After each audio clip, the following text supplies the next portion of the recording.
Welcome to the Athletic FC podcast with me, Ayo Akinwolere. Napoli boss Antonio Conte has confirmed superstar winger Kvicha Kvaratskhelia wants to leave Naples. So why does he want to depart? And where is his most likely destination? With us today, we have the Athletic's Italian football writer, James Horncastle. And we've also got Phil Hay with us as well. Right, James, let's get into this one. Take us back to Kvara's first season at Napoli, a player that was named Serie A's most valuable player in 2023 after lifting the Scudetto. You've described this guy as the best debut season of any footballer in Italy since Kaká at Milan in 2003. High praise, man. Talk us through it. Yeah, to be honest, I think there are only a couple of comparisons you can make. One is with Kaká, and the other one is with Mo Salah when he joined from Chelsea on loan to Fiorentina. But Napoli had not won the league since 1990, so 33 years ago. This guy comes out of nowhere, and in his first season with the club, in his first season with Italy, he wins the league. And as you just mentioned, he is the MVP in terms of goals, assists, just an outstanding dribbler, outstanding in his ability to get into the box, even head the ball, and just great to watch. I always remember there's a kind of great Argentine writer, Jorge Luis Borges, who said that if you give a kid a football, the kind of history of the game starts all over again. And if you give a kid a football, they tend to just want to dribble with it. That's the natural instinct that we all have. And he's never lost that. And just scintillating to watch. And, even last year, when Napoli were defending their title, and it ends up being the worst title defense since the Grande Torino side were wiped out in a plane crash, and kind of Torino had to sort of still muster a title defense. He still, I think, gets 16 goals and assists in a year in which they have three different coaches. In the year where Victor Osimhen is in and out of the team, so he's been this bolt from the blue. Because they signed him from Dinamo Batumi, everyone's favorite Georgian club. I think Phil. When you think of Georgian clubs, you're thinking of like Dinamo Tbilisi or something. This is it. Yeah. Not Batumi. The Black Sea casino capital, the Vegas of Georgia. And so there's very little fanfare when he joins.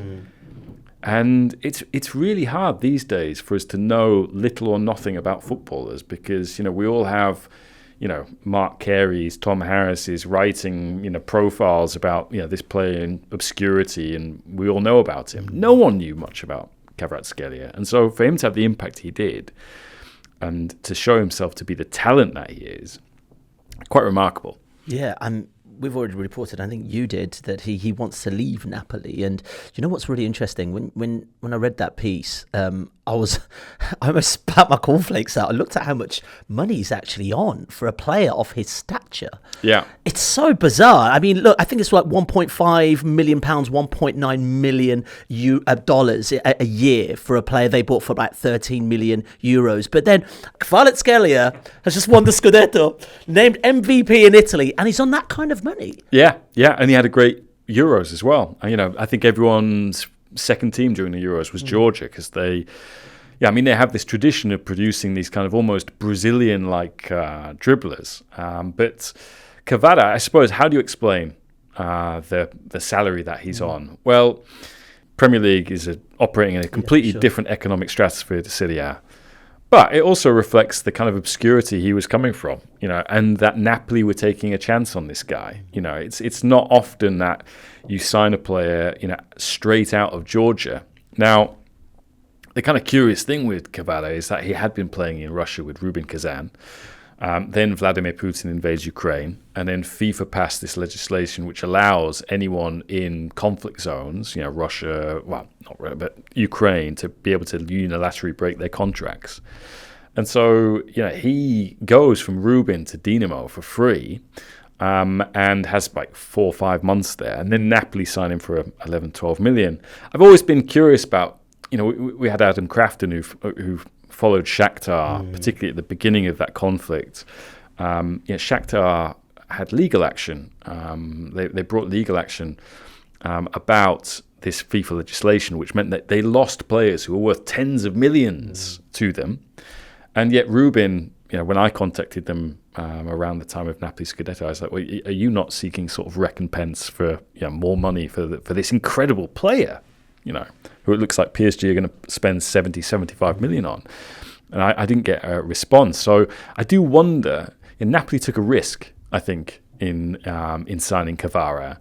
And the thing is, his salary has remained at the kind of rate that you'd expect from the kind of peripheral player in a squad. Napoli have tried to increase it. They've been respectful of the fact that this guy's really good. So they've offered him another contract. They've been in contract negotiations really from the period where it first emerged. Like, this guy is incredible.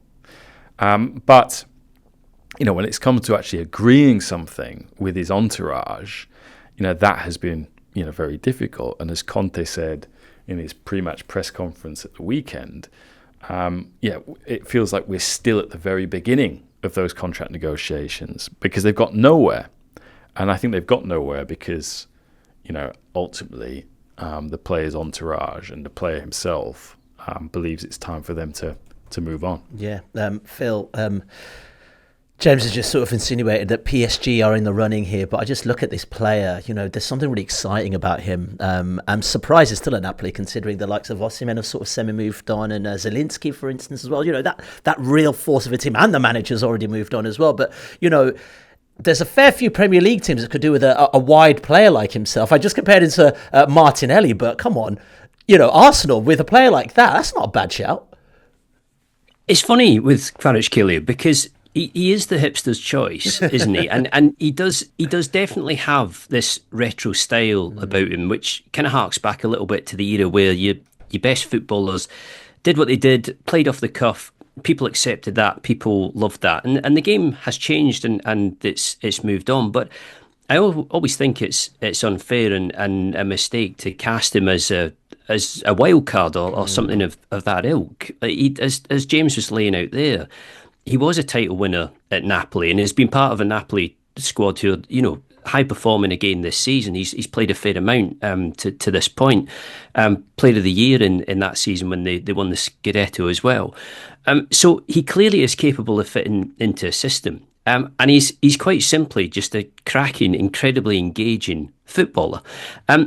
He still has to fit. And I think whereas, PSG over the years, and less so now, things have changed at PSG. They're not recruiting and spending in the same way that they used to. That period where money was no object and they seemed to almost want to say to clubs like Barcelona, look, if you put a big buyout clause in for Neymar, we can actually pay it, and we will, and we'll take him. And that's how it is. It's not quite like that anymore.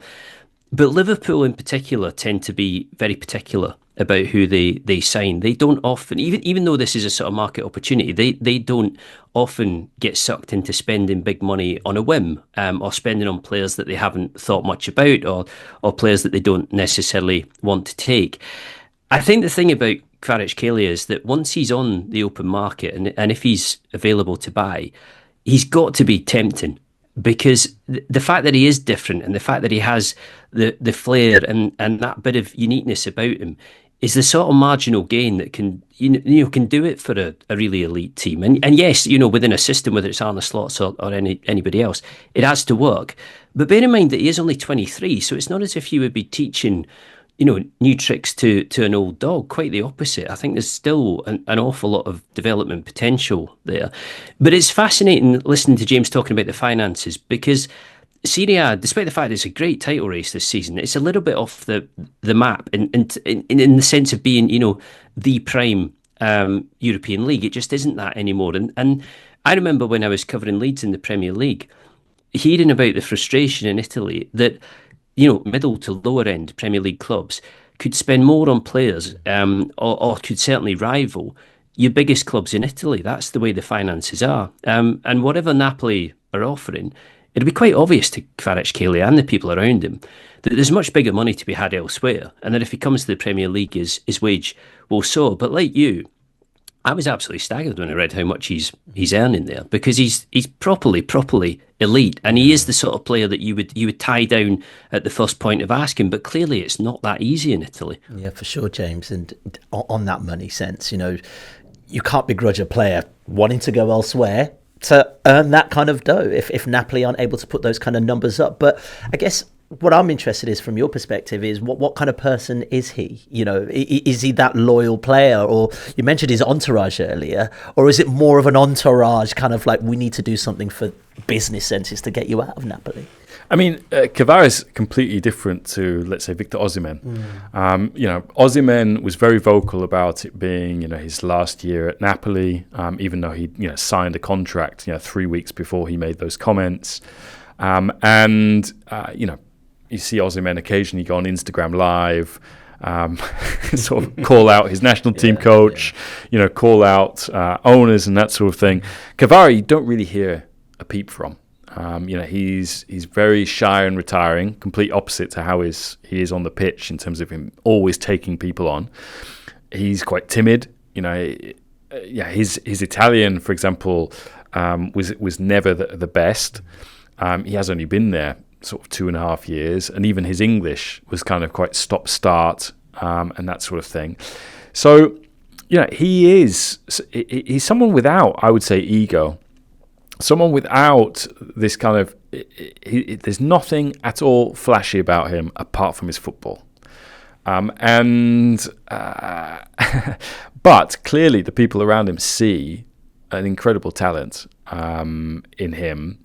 And Phil mentioned his age, to be 23 and that decisive in a league which isn't, as Phil was saying, prime. It's not the number one in Europe. It's not like it was in the 90s, but it's still competitive, where you've had 4 different title winners in 5 years, where there are 5 Champions League teams from Italy this time around because of their performances in the coefficient. And he's been a major difference maker in that league.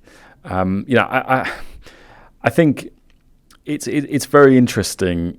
I think Napoli could pay him, let's say, sort of top end of what the best players get paid in Serie A, which is between kind of 7 million and 9 million.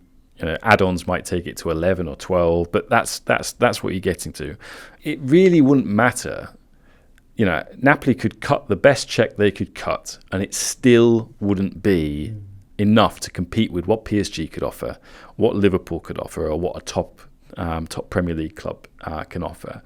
And so, there is always this feeling that Serie A is, a stepping stone league, a transient league, in which the best players sooner or later move on.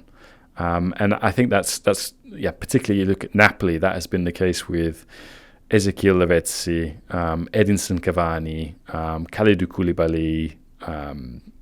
More recently you think of Kim going to Bayern, Higuain. A lot of the time that's been because they've had buyout clauses and people have just paid the buyout clauses. But there is this frustration, I think, among some Napoli fans. It's like, why can't we keep our best players and have them see out their entire careers here? But look, that's never really been the case at Napoli beyond local lads. Even Maradona, for different reasons, didn't stay and see out all of his career in Napoli for extracurricular activity. I think it's quite evident as well that the players who are moving from England to Italy are almost going there because doors have closed for them in England. It's a long time, and I'm almost struggling to see the next point at which you'll see a top player, a really top player from the Premier League moving to Serie A.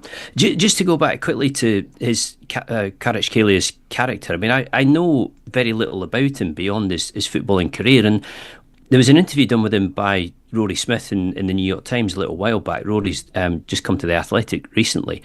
And it was a really good read, but it was incredibly guarded. He did not give an awful lot away, Kvaratskhelia. And it just, I sort of got the sense from reading it that he's his own man, and he knows what he thinks, or at least he and the people around him are their own men. And they kind of know where they want this to go, and they know what they're going to do, and it'll be their decision when the time comes. I think the only thing that surprises me about it slightly is that this is all blown up mid-season, really, with Napoli in such a good position in Serie A. I can't imagine it'll be pleasing people there at all, but I wonder whether, with his contract as it is, and the fact that he's had a couple of seasons there now, whether he feels at his age that it is just time for a change. Yeah, and no one can begrudge anyone for a change as well. The person that brought him to the club isn't there anymore, like coach-wise anyway. James, we've mentioned Liverpool, we've mentioned PSG. Which looks like the most likely destination for Kvaratskhelia? Which one of those teams seems like the greatest forerunner at this moment in time? Well, I mean, Phil mentioned that this isn't ordinarily how Liverpool operate, paying the sort of fee that's been talked about for Kvara. But, I think it's interesting because, you still have, this contract situation with Mo Salah going on in the background. Is he going to sign? He's kind of hinted that it doesn't look like he is. This is his last season at Liverpool, pending any other developments. I thought Liverpool were quite smart in the summer, basically, to go out and get Federico Chiesa for 15 million euros. We thought that was a sniff. We did a podcast on it. That looked like a bargain, even though, I was saying that, Chiesa's last 18 months had been really difficult. He had a bad injury, and it was saying something that Juventus didn't think he was worth the contract that his agent and entourage were basically suggesting that he should get, and that they didn't want to build the future around him. Chiesa was, as we've seen, Liverpool beyond the game against Accrington Stanley, where I think he came on and scored. He's made next to no impact. He's not played really, has he? And so this idea that he could be this kind of almost insurance policy for losing Salah, at the moment, unless they can really recover the player, that looks like a slimmer and slimmer possibility. Kvara, as his former coach Luciano Spalletti has said, reminds him in some aspects of Mo Salah, and Spalletti had Salah at Roma, where Liverpool bought him from, and he had Kvara at Napoli.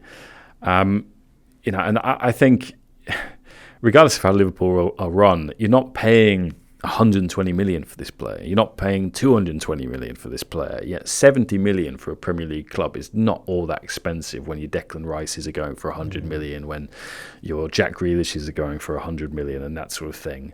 And also he's at the right end in terms of age, isn't he? I think the thing with Chiesa, and this is quite unusual for Liverpool, is that he's almost burned brightly already and gone out to a certain degree, but has got that chance at Anfield anyway. Whereas with Kvaratskhelia, he's still absolutely approaching his prime at the moment. The ceiling's still quite high. And the thing is, this the wage upgrade, it doesn't make I think Liverpool can obviously offer more than top Italian teams, but they don't have to go sort of PSG money, in terms of making Kvaratskhelia think that the salary offer that they might prospectively offer him is a really good salary offer. But at the moment, PSG, they've had historic interests, going back to the summer where there was this bid to sign both him and Osimhen in a combined package for 200 million, which Napoli turned down. I think Kvara actually, in many respects, even though they've got a lot of wingers and players in his position, Kvara makes sense with PSG's project at the moment, where there aren't any superstars. It's low ego. As good as he's been at Napoli, he hasn't really transcended and got these big commercial deals. He's not on billboards outside of Georgia, and that sort of thing. If he was, this is a classic cliche. If he was Brazilian, people would be like, "Wow, this guy's amazing." Cavaradinho, and he'd be already like sort of fetching 220 million and that sort of thing. Whereas he is understated, timid, as we mentioned, and in a post Neymar, Mbappe, Messi era at PSG, he still fits that. He still fits that age profile that they would go for. So I think PSG will work. Yeah.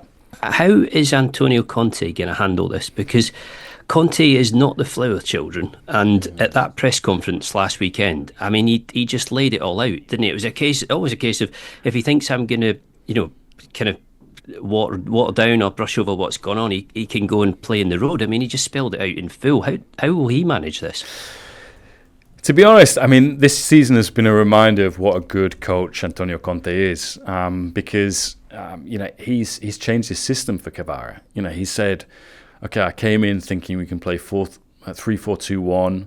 Could maybe use Kvara a little bit like I used Son at Spurs." But he's like, "No, actually, you know what? We're going to play 4-3-2-1. We're going to play 4-2-3-1 or 4-3-3." So he changed for Kvara, and I actually really liked Conte's comments at the weekend, because he said, at the beginning of the season, I said, "Give me 6 months and I can persuade you that this is still the club for you, that this project is worth you sticking around for." And, Kvara obviously last week goes to Napoli and says, "Yeah, I still want out." And the club says, "Go and tell Antonio that." Never an easy conversation. And so Conte basically said, "I'm not disappointed with Kvara. I'm not disappointed with the club. I'm disappointed with myself, because I couldn't persuade him at the end. And maybe I was arrogant in thinking that I could persuade him." But Conte has spent the last few weeks basically trying other players in Kvara's positions, and they've kept winning. Neres, the Brazilian. David Neres. And I think that's maybe emboldened him and given the club confidence that they can sell now. Well, joining us now, the man who needs no introduction, David Ornstein, is with us. David, we've just been talking about Kvaratskhelia and where he potentially could end up, whether it be PSG, Liverpool, but it also got us really excited about this process in the transfer market. It's that sort of domino effect, right? So potentially, if he does end up going to PSG, you've got a player like Bradley Barcola, who has been making waves this season, who then looks like a player that could be bought by another club or taken out on loan at another club. Isn't this just the beauty of it? A player goes one way, and then actually there might be players looking at this other player going, "Oh, actually now we can get our hands on a decent player." Yeah, I think this is why the transfer market, or calcio mercato, as James might like to refer to it, has become a sport within a sport. And there is that knock-on effect, and we're seeing it across the board. And the more we get invested in transfers and recruitment, the more we kind of piece those bits of the jigsaw and the puzzle together.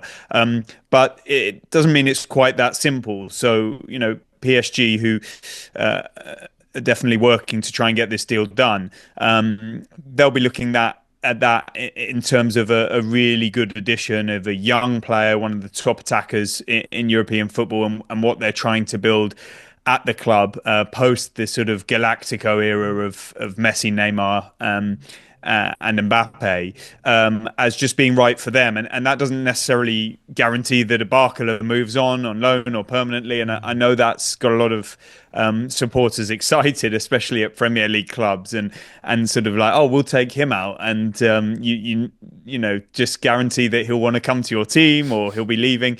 That's not the case. And when I've said in the past that it's not like Football Manager, I don't mean it in a derogatory way towards ourselves, fans, media.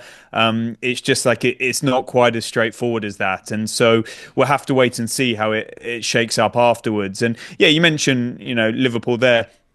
Our report recently was that, if he was definitely going to be moving, then Liverpool would consider sort of getting involved in the tussle. And as it's materialised, PSG have gone to what they will feel is a good financial figure for somebody that was being talked about over 100 million euros previously. But I think we would all look at it and say that that's still an extreme amount of money. And ultimately, if they get this over the line, and we don't know the exact payment terms, then, it's not something that Liverpool or anybody else, because Chelsea had a strong interest in him too, have decided to go forward with. And those who were looking at him as a potential option, you have to scratch him off your recruitment list and look to other potential options. And there's all sorts of ramifications there as well. So, yeah, no doubt a knock-on effect, but it's hard to say anything definitive, because, you might turn around and have a conversation with PSG and they say, no, Barcola's at the forefront of our mind. We want to get the most out of him. But somebody else may be more available. So it definitely is intriguing. And that's why in these deals, there's a lot of sort of moving parts and conversations and spinning plates, as the industry likes to refer to them, because you can't just sort of stockpile these players and there be no repercussion, and that's part of the intrigue. Okay, well, let's move on, because another player who was asked to leave their club, therefore opening the door to a January move, James, is Kyle Walker. Milan are the team most strongly linked with him at this moment in time. What do you understand about this situation? Because also Milan have been linked to another player from Manchester, Marcus Rashford, as well. Yeah, look, I mean, with Milan, they don't need a player in Kyle Walker's position. Yeah, they signed Emerson Royal in the summer for quite a lot of money. A real head scratcher for a lot of people who've watched Emerson Royal over the last few Tottenham years. fans clasping their hands. And Emerson took over the starting job from Davide Calabria. Davide Calabria is the captain of Milan. He's still there. So on the one hand, you've got someone who you've spent a lot of money on, relatively speaking, and on the other, you've got a captain there. Sure. Now, from what I'm told, I mean, Kyle Walker has been offered to Milan, and I think in terms of the prospect of playing for Milan, as Zlatan Ibrahimovic said about Marcus Rashford at the weekend, it's one of the biggest clubs in the world. I shouldn't need to convince anyone to come to this club, but it depends really on what Milan's priorities are going into this window, and I think they're looking at Marcus Rashford. We reported last week that Rashford's representative, his brother, was in Milan to hold exploratory talks with the club. It did look like Noah Okafor, Milan's left winger, left attacker, was going to go to RB Leipzig, but that, from what I've been told this morning, has kind of fallen through. Which again would make it more complicated for them to sign Rashford. So, both of those propositions seem very up in the air at the moment. And as we detailed in the deal sheet today, the other wrinkle in all of this is regulatory within Italy, because Milan can only sign one British player, according to the kind of non-EU slots and amnestied post-Brexit UK slots and that sort of thing. So if they wanted to sign Rashford or Walker, they could only sign one of them. Can't sign both of them. And at the moment, their possibilities of signing even one of them have sort of been compromised by this failure to move on Okafor. Okay. David, Ollie Kay wrote a piece on Kyle Walker and how both his personal life and obviously life on the pitch have been quite turbulent, some might say, in the last couple of years. What do you make of this Kyle Walker situation and him asking Guardiola that, maybe it's time I seek out a new challenge abroad? Yeah, it's not the first time that his future has been in sharp focus. I think there was a situation with Bayern Munich previously, and he's been amazing in terms of what he's done at Manchester City, and I'm not sure there are many, if any, better right-backs in the more recent Premier League era than Kyle Walker. His consistency, the success he's had, international level too for England. And even when people have written him off, because I remember there was a bad performance where he made a mistake or two away from home against England, came out after the match and sort of, it sounded like he accepted his international career was coming towards an end. And before you knew it, he was back in the squad and he was a regular again, and he's gone to I think it's at least one major tournament since. So, fair play for the career he's had, and got great admiration for his achievements. But it has been a rocky period on and off the pitch, and Pep Guardiola clearly worked hard to make him stay. Remember the pictures of them outside a restaurant, which was sort of said to be a sort of seminal meeting where Guardiola sort of said, "I'm counting on you," and Kyle Walker pledged his future. But now, for whatever reason, he clearly feels it's time for a fresh challenge and to move on. And James outlines the AC Milan interest, but we don't know this is going to happen. There have been links to Saudi Arabia. It doesn't appear that that's going to happen, and I think it's not beyond the realms of possibility that he stays. And clearly, Pep Guardiola has come out slightly unusually and said it publicly, which may sort of make clear to the people, if he does stay, that it wasn't Manchester City forcing him. It was that, he wanted to go and explore a new challenge. And it kind of, I don't know, it maybe brings this towards a bit of a sad end for him at Man City, whatever happens, because, it's been a really tough season. Now this speculation and maybe with hindsight, all parties will look at it that they should have moved on previously, and it hasn't worked out how they would like. And we got to respect the difficulties. A lot of people reporting and having their say on his personal life, which is just none of our business. And whatever happens, you hope that it works itself out well. I think Manchester City are obviously coming to the point of moving on from Kyle Walker, regardless of who wants what. Because they've got a new sporting director coming in. They're looking at recruiting this month. They're going to be recruiting, no doubt, in the summer as well. Kyle Walker's age profile, along with the likes of Ilkay Gundogan and Kevin De Bruyne and others within the team, suggest that this sort of cycle is coming towards an end. And Kyle Walker very much part of that. But not all good things last forever. Yeah. Phil, I'm not going to ask you about Kyle Walker's private life, but what I will ask you is, thank you. Escape that one. But what I will ask you is, you've got a player that's 34 years old, a player that's won pretty much everything with Manchester City countless times, a player that's had a great international career. You can't begrudge a guy for wanting an extra challenge elsewhere, somewhere in Europe, somewhere maybe a bit sunnier than Manchester.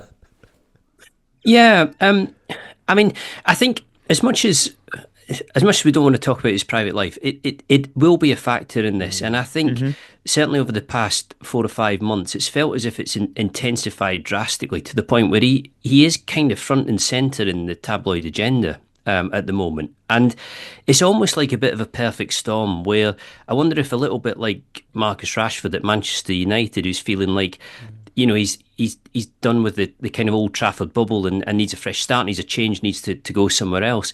I wonder if Kyle Walker equally, between all of that and his, undeniably diminishing form, which has led to things like, the sort of fairly distasteful stuff that you get on social media, which is a pretty persistent trend of modern football, unfortunately. I wonder if it all has just brought him to the point of thinking, I need to get out of here. I do need a break. I need to get out of the bubble that I'm in, the goldfish bowl of City, and I need a different club. I need a different setting to move on a little bit. The timing would be right, and David got into this. I am more and more surprised at the way City seem to have been slightly blindsided by the extent to which some of the players were going over the hill, or moving so far beyond the peak that they were going to have to be replaced. I think the only surprise about this, a little bit like Kvaratskhelia, is that given the season City are having, and given the kind of trouble they've been in and what they need to do in the second half of the season, the Walker hasn't bitten his tongue and kind of made it through to the summer and reassessed then. But given the way things have been over the past 5 to 6 months, and given the attention that is on him, not just in a footballing sense, but in a personal sense too, I can totally see why he thinks that fresh pastures might be a good idea. Okay, well, James, Phil, I know you have to go, but thank you so much for your time. Pleasure. Yeah, David, you are the last man standing, and I want to really quiz you about this one, because breaking news today, Arsenal are working on a deal to sign Martin Zubimendi from Real Sociedad. Is this a January transfer, or is it something we're looking at a bit further on down the line, David? No, first thing is to credit Sami Mokbel, who broke this story, and then we've also run it, and others too. Martin Zubimendi is a long-term target for Arsenal, for Mikel Arteta in particular, who's been driving it for a long time. I remember speaking about this more than a year ago, but it was all about the decision of Zubimendi. Did he want to leave Real Sociedad? And ultimately it proved no, because there were clubs like Arsenal ready to pay his release clause. He came back into the conversation at many clubs in the summer, when I think Arsenal considered it. He had a good Euros, of course, with Spain, and Liverpool tried to sign him. It got far, but ultimately he decided to stay at Real Sociedad again. And it's my information and understanding that Arsenal were working on it for quite some time. They sort of reinvigorated their pursuit when they were in the process of signing Mikel Merino, of course, from Real Sociedad. And that would have been Edu Gaspar, as sporting director at the time, leading the charge and trying to deliver a player for Mikel Arteta next summer, so the summer of 2025. In the meantime, Mikel Arteta signed his new contract. He would have wanted to know that these sort of things were in process, at least, and in a good place. And it now emerges that, progress has been made and it's not done by all accounts, but it would be a deal for next summer, at the end of this season, that Arsenal bring in Martin Zubimendi, subject to, finalising everything. Really, it's mainly personal terms, right? Because if there's a release clause, Arsenal are going to have to pay it unless they can negotiate with Real Sociedad outside of that. The relations between the club are good, but as we saw when they signed Thomas Partey from Atletico Madrid, you don't actually need to notify the club. You just sort of do your deal with the player, and then he has to go and pay La Liga, and the club that's buying him will compensate on his behalf. So this is a major development, and let's see how it goes forward, because I'm sure they're not the only club that would like him. Not only Liverpool were linked with him last summer, Real Madrid, I think Barcelona, but Arsenal. There's been confidence for quite some time internally that they could land him in the summer of 2025, and people will say, "Oh, why didn't you report it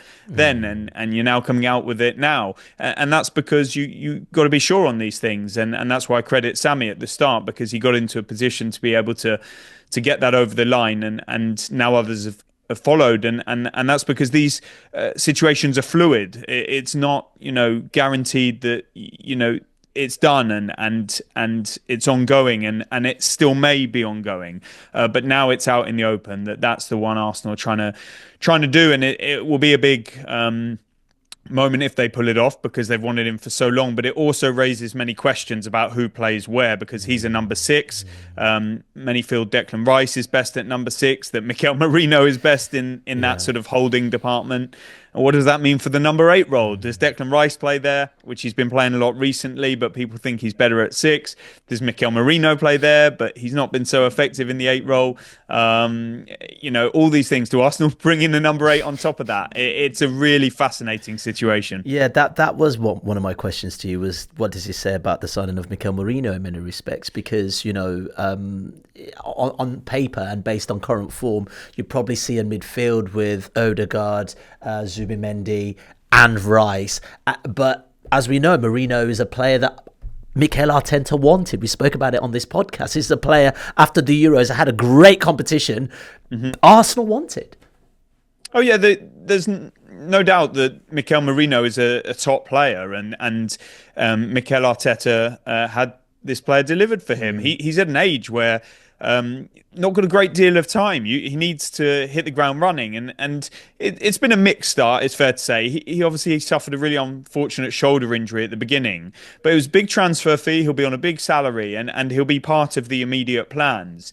And that's not just going to change because it's been a hit and miss beginning for him. And so they'll have to configure their midfield if indeed this Zubimendi deal gets completed. And you've got to remember that Thomas Partey and Jorginho could leave the club due to their contract situations. So you could see 2 central midfielders depart. And in theory, then it's quite a straightforward decision who plays where. So maybe you sort of say Rice and Zubimendi hold and Merino a bit further forward, but you can interchange that. It doesn't need to be so binary. And then maybe you even do more recruitment in that area if you do still want to bring in an 8 and support Martin Odegaard on the creativity in 10. So, Mikel Arteta will have things very well defined in his head, no doubt. It goes to underline his influence and power in the club and over recruitment, because these are the players he wanted. You hear many clubs talking about how it's a recruitment department decision and the head coach just trains them. Well, that's not the case at Arsenal, and they'll present it as a collaborative approach. But Arteta is at the heart of that, and it's almost like Real Sociedad reunited with those two if it comes to fruition. Martin Odegaard has been there previously. Yeah, the for sure, Mindcast yeah. back to Santi Cazorla and Nacho Monreal. There's only one piece missing in the jigsaw that Arsenal fans will point out, and that's Alexander Isak. Yeah, I mean, look, that brings me nicely to my final question. I know whilst I've got you, is that is a position that Arsenal, I mean, some might say glaringly, obviously, are lacking in after the defeat to Manchester United and also Newcastle in the domestic cups in such a manner as well. Any news for Arsenal fans in terms of what might happen? Because as we've seen, there are reports of Gabriel Jesus looking like he's going to be spending a bit more time on the sidelines. Yeah, the injury that he suffered against Manchester United is a suspected anterior cruciate ligament, ACL rupture, and that would be devastating news if and when confirmed. At the time of recording, we're describing it as suspected, but even Mikel Arteta said in his news conference today that it looks really bad, and he said that straight after the match too. I guess the only silver lining, if it is that it's the other knee to which Jesus had surgery in December 2022 during the World Cup in Qatar. I remember he left the Brazil camp. That was his right knee, I believe. This is his left, but that's kind of trying to polish a very disappointing situation. And you know, if that is confirmed, he'll miss the rest of this season and beyond. And at 27, it's not the ideal age to be doing this, but we wish him nothing but the best and a smooth recovery. Of course, he's been so influential for Arsenal recently, returning to goal-scoring form, and that's the key part of your question. Well, Arsenal are active in the market. Arteta has said that himself. I am aware of them exploring situations. They can't sign any players on loan from the Premier League because they already have their allocated 2 slots filled by Raheem Sterling and Neto, unless they were to turn one of them permanent, but I don't know of plans for that. So you would look to the loans market outside of England and to the other big leagues around the continent, and that's why there have been links to like a Dusan Vlahovic, Benjamin Sesko, and so on. Sesko's a long-term target that Arsenal have looked at for a number of windows, and we've reported that in depth. I think it would be very difficult to do it at this time of the year, more a summer one. He didn't sign a new contract too long ago, and I'm not saying that Arsenal would rule out bringing forward a permanent signing that was meant for next summer to January if the circumstances align. They do have some financial manoeuvrability from what we hear within the PSR restrictions, so there is some money there. On a Vlahovic, quite complicated in one sense because Arsenal have been there before also. We reported that too, and it wasn't an easy deal to do financially from Fiorentina, the agents' commissions and things like that. There was a lot said within the industry about his representatives, and it's not a straightforward scenario.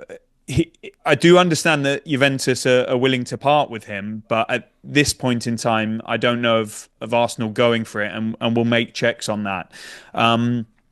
And they'll be exploring all manner of other scenarios too. Are there any sort of lower cost permanent transfers that they could do now? And that would allow them to do within or outside the Premier League. But post Jesus' injury, post Saka injury, with all the difficult results recently, 3 games without a win, out of the FA Cup, slipping back in the Premier League, and on the back foot in the League Cup semi-finals, although they're still doing well positioned in the Champions League, they are having these conversations and looking at what can be done. But clearly, it was meant to be a reactive window, with the summer being the priority. So now that reactivity may need to come into the fore, and they might need to do something. And it wouldn't surprise me now if they did. But exactly what, we're not quite sure just yet. And by the way, Io, if they are going to commit significant expense in January, that's likely to have a knock-on effect on what they're able to do in the summer. And if they are doing, say, a Zubimendi in the summer at great expense, that will have a knock-on effect towards what they're able to do now financially. The money doesn't just grow off trees. And so, it's normal in this PSR era and Arsenal's attempts to be sort of self-sustaining that you have to try and bring some money in as well. Arsenal have done that with the likes of Emile Smith-Rowe in recent times, but do they have to do more? What other positions can they raise money for? not easy in January, but certainly in the summer. So these will all be factors under consideration right now, and they're really important decisions that need to be made for Mikel Arteta as manager in his sixth season.